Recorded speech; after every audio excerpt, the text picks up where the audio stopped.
All right, now I chose an app based on the fact that if you're watching this segment, you probably like to discover apps, right?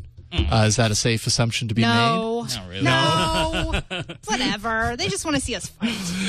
Yeah, right. And maybe they'll get a good app out of it as well. Mike Wolfson submitted the app that I chose. It's called Droid of the Day. And it is it's basically a new app every day that Mike picks for you, essentially. So it's an app that allows you to kind of just go to today's app, for example. We'll go ahead and pull it up.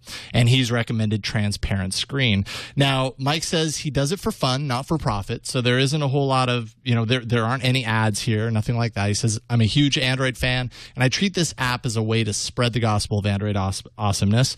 I also hope this app will drive some business to great Android apps so the developers will continue to support the platform. These are all hand-picked apps. The focus is on apps that extend the Android platform in unique ways, have low visibility in many cases, or are just plain cool. You can actually go to the app and see the previous 2 weeks worth of a history of the apps that he's picking. And I mean, you'll actually recognize a few of these from our show. My angel. The Sims Free Play. Right there. Hey, Sims. Yeah. And now he's a fan of the show. He says he uses All About Android as one of his sources. He has many sources, and he's been doing this for a little while now. He has a decent following in the Android market. And just kind of look at Helidroid 3D, which I actually downloaded. It was a pretty cool 3D kind of helicopter flying game. You end up getting a notification in your top notifications window at one time per day. And basically, the new app appears there. It's just kind of a good way to kind of see apps that you may have missed. A lot of times, I kind of get a little twitch because I want to install something new and play with something new, but I don't necessarily want to go through the effort of going into the market and scanning through endlessly at trending apps or whatever, although sometimes that's satisfying, or reading through the blogs. I just kind of want a no-brainer app to choose. And Mike, obviously, I think he does a great job of mixing in. Cocktail Flow is there. There you go, Ron.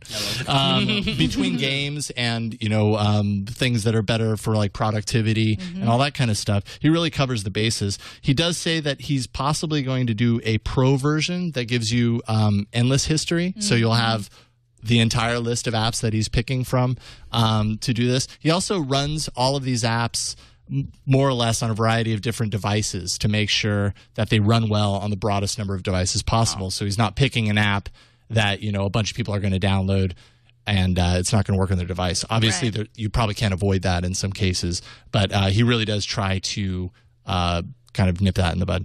And that is it, Droid of the Day. I'm sure there are other application kind of recommendation engines out there, but this is literally an app for apps, and it's managed and manicured by Mike personally. So, every day he's going through and choosing what he thinks you might want to play. And I respect that. It's really nice of him. I know. He kind of takes some of the guesswork out. Maybe someday you'll get bought by the Android marketplace or Google, just like Chomp got bought by Apple. Yeah. So it could happen. It could happen. Yeah. Dreams can come true. They can. So that is Droid of the Day. So